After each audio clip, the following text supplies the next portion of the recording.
আসসালামু আলাইকুম। সবাই কেমন আছেন? সকল কাতার প্রবাসী ভাই ও বোনেরা ভালো থাকেন, সুস্থ থাকেন এই প্রত্যাশাই করি। আর আমার ভিডিওটি দেখতে থাকো। দেখতে দেখতে যদি ভালো লাগে তাহলে চ্যানেলটি সাবস্ক্রাইব করো। আজ আমি কাতারের ভিসা সংক্রান্ত আপডেট নিয়ে আসলাম। ভিডিওটি দেখা থাকো। আজকের ভিডিওতে আমরা জানাবো কাতার প্রবাসীদের ভিসা সংক্রান্ত গুরুত্বপূর্ণ আপডেট। কাজের ভিসা বর্তমানে কাতারে নতুন করে কাজের ভিসা প্রসেস কিছুটা সময় সাপেক্ষ হচ্ছে।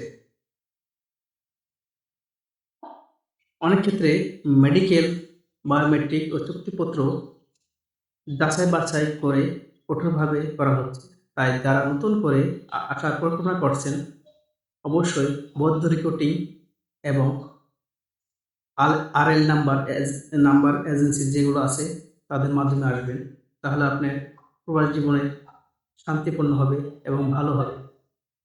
কোনো অবৈধ এজেন্সির মাধ্যমে আসবেন না, তাহলে আপনার ভবিষ্যৎ অন্ধকার। এবং কাতারের ভিসা ট্রান্সফার করার কিছু নিয়ম আছে। আগের তুলনামূলক সহজ হচ্ছে, তবে চুক্তির শর্ত পূরণ না করা হলে আপনি ভিসা ট্রান্সফার করতে পারবেন না। কন্ট্রাক্ট শেষ না হলে নির্দিষ্ট নোটিশ পিরিয়ড মানতে হবে।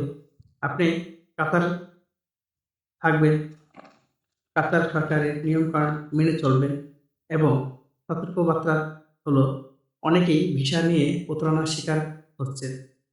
অতিরিক্ত টাকার প্রলোভনে পড়বেন না। কাতারের সরকারি পোর্টাল ও বিশ্বস্ত সূত্র ছাড়া কারো কথায় বিশ্বাস করবেন না।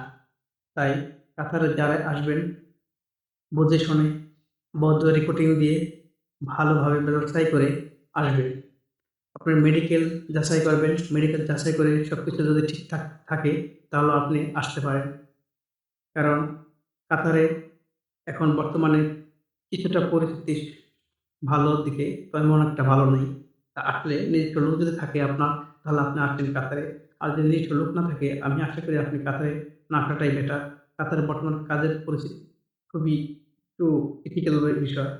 তাই যদি কাজ আপনার নিজস্ব লোক থাকে, তা আপনি আসেন, নিজস্ব লোকের মাধ্যমে কাজ করেন। এই বলে আপনাদের আমি আজ বিদায় নিচ্ছি। তবে আগামীতে আরো নতুন কিছু নিয়ে আসবো। এই পর্যন্ত আপনারা ভালো থাকেন, সুস্থ থাকেন। এই বলে আমি আপনাদের সবাইকে ধন্যবাদ জানাই। আল্লাহ হাফেজ।